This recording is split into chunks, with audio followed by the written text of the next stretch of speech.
আল্লাহ তাআলা বলছেন কারো অনুমতি ছাড়া তার ঘরে প্রবেশ না করতে। আপনার বন্ধুর বাসায় গিয়ে সোজাসুজি ভিতরে চলে যেতে পারবেন না, তাই না? হাত্তা তাস্তানিসু, যতক্ষণ না অনুভব করেন যে আপনাকে আশা করা হচ্ছে। তো রাত ৩টার সময় বন্ধুর বাসায় এটা ভেবে যাওয়া উচিত নয় যে আমি এখন গেলেও সে কিছু মনে করবে না, আমি জাস্ট হেঁটে ঢুকে যাব। না, এভাবে সোজা ঢুকে যেতে পারবেন না। আর অস্বস্তিকর সময় যাওয়া উচিত না। আপনার অন্তত এই বুঝটা থাকা দরকার যে কখন যাওয়াটা উত্তম হবে। ইনসান অর্থাৎ মানুষ শব্দটি সরাসরি যত্ন, সৌজন্যতা এগুলোর সাথে সম্পৃক্ত।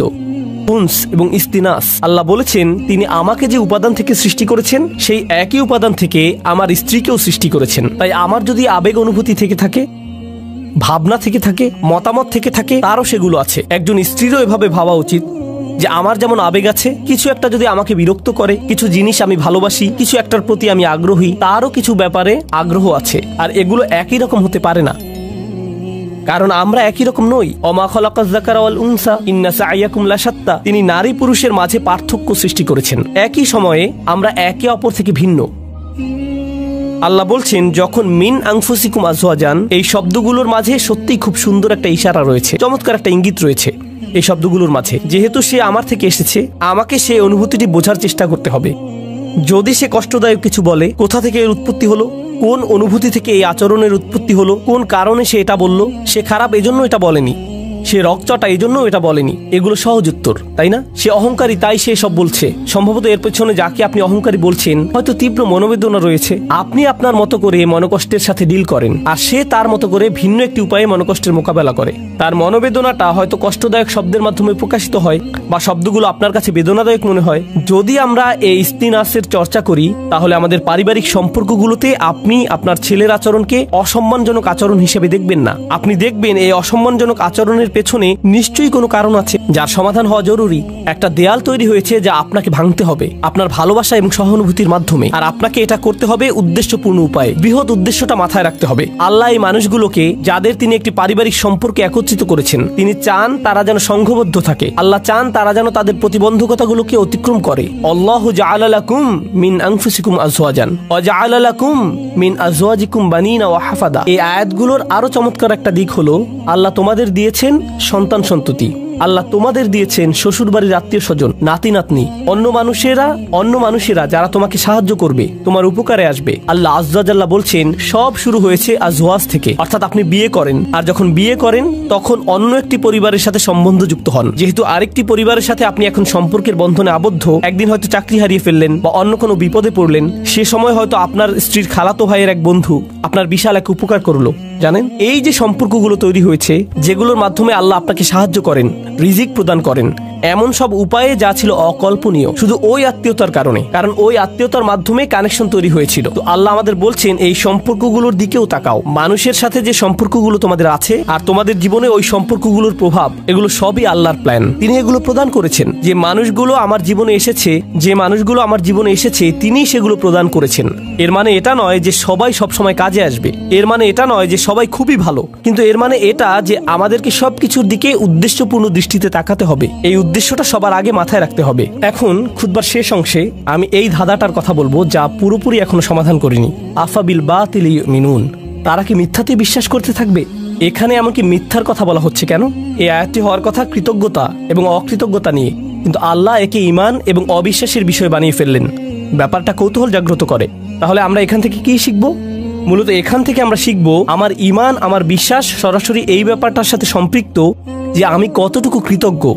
আমি যত বেশি কৃতজ্ঞ আমার ঈমান ততই মজবুত।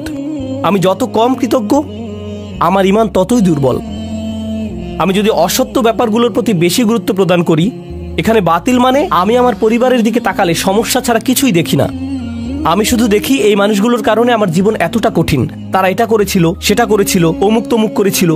আপনার মাথায় সব সময় তাদের বিরুদ্ধে অভিযোগের তালিকা ঘুরতে থাকে, যেন আপনার মাথায় এর বসবাস। সর্বদা কল্পনায় বারবার ঝগড়ার সময়টাতে ফিরে যান। আমার এখনো মনে আছে তুমি কি করেছিলে, আমার এখনো মনে আছে তুমি কি বলেছিলে। তাদেরকে আপনি ওই ঘটনাগুলোর আলোকেই বিচার করেন।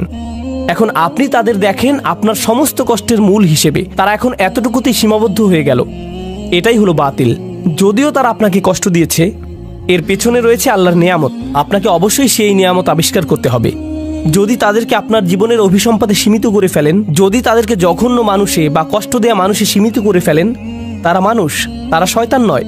কেউই ফেরেশতা নয় এবং কেউই শয়তান নয়। আল্লাহ ফেরেশতা এবং শয়তান সৃষ্টি করেছেন, তারা ভিন্ন ধরনের প্রজাতি, আমরা মানুষ। এর মানে কি জানেন? আমরা কখনো ফেরেশতার মতো ভালো কাজ করি, আবার আমরা কখনো শয়তানের মতো মন্দ কাজ করি। আমরা মানুষ, তাই কারো ভালো কিছু দেখে আপনি কখনো বলতে পারেন না এই মানুষটা শুধু ভালো কাজ করে। একইভাবে কারো মন্দ কিছু দেখে আপনি বলতে পারেন না এই মানুষটা শুধু মন্দ কাজ করে। এখন আমরা মানুষকে সীমিত করে ফেলি, বিশেষ করে আমাদের পরিবারে শুধু তাদের ভুল ত্রুটিতে সংকুচিত করে ফেলি আর শুধু ওই ভুলগুলো দিয়ে তাদের বিচার করি। তখন আমরা একটি মিথ্যা বাতিল ভাবমূর্তি তৈরি করি তাদের সম্পর্কে। এর মাধ্যমে আমরা আসলে আল্লাহর একটা নিয়ামতকে অস্বীকার করছি। আপনি তাদের মাঝে ভালোটা লক্ষ্য করছেন না, কৃত ভুলগুলো কাটিয়ে উঠে ভালো হওয়ার সম্ভাবনাটা আপনি লক্ষ্য করছেন না। মানুষের পরিবর্তন সম্ভব, মানুষের উন্নতি সম্ভব, তাদের বিকাশ সম্ভব, কিন্তু আপনি বাতিলে বিশ্বাস করা শুরু করলেন। আর আল্লাহ এই ধরনের বাতিলের বিশ্বাসটাকে এই আয়াতে তুলে ধরেছেন। সুবহানাল্লাহ, কি অবিশ্বাস্য ছোট্ট একটি আয়াত, কিন্তু এটি পাল্টে দিয়েছে যেভাবে আমি নিজেকে দেখি এবং এটি পাল্টে দিয়েছে যেভাবে আমি অন্যদেরকে দেখি। আমি এখন আর এই ধরনের কথাবার্তা সহ্য করতে পারি না। ও তোমার অমুক আঙ্কেল, ওনার কখনো পরিবর্তন হবে না। তোমার চাচাতো বোন, সে সব সময় এমনই থাকবে। এই মানুষগুলো আমি জানি, তুমি জানো না। আমার বাবা, ওনার ব্যাপারে আশা করে কোনো লাভ নেই, একেবারে আশাহীন। কাউকে এভাবে আশাহীন বলার আমরা কে? কারো ভবিষ্যৎ নির্ধারণ করার আমরা কে? আফাবিল বাতিলি মিনুন অবিনিয়ামাতিল্লাহি হুম ইয়াকফুরুন। আল্লাহ আজ্জা ওয়া জাল্লা আমাদেরকে সত্যিকারের মমতা দান করুন এবং কৃতজ্ঞতা দান করুন যে পরিবার তিনি আমাদের দান করেছেন তার জন্য। আল্লাহ আজ্জা ওয়া জাল্লা আপনাকে দান করুন প্রজ্ঞা, শক্তিমত্তা এবং হেদায়েত, যেন পরিবারের ভেতরের চ্যালেঞ্জগুলো কাটিয়ে উঠতে পারেন, যেন ব্যাপারগুলো নিয়ে অর্থপূর্ণ গভীর আলোচনা করতে পারেন উদ্দেশ্যপূর্ণ উপায়ে আপনার পরিবারের সাথে। সবসময় যেন মনে রাখতে পারেন এই সকল চ্যালেঞ্জের পেছনে উদ্দেশ্য আছে। হয়তো বাহ্যিক দৃষ্টিতে কঠিন মনে হতে পারে, কিন্তু এর পিছনে আছে আল্লাহর নিয়ামত।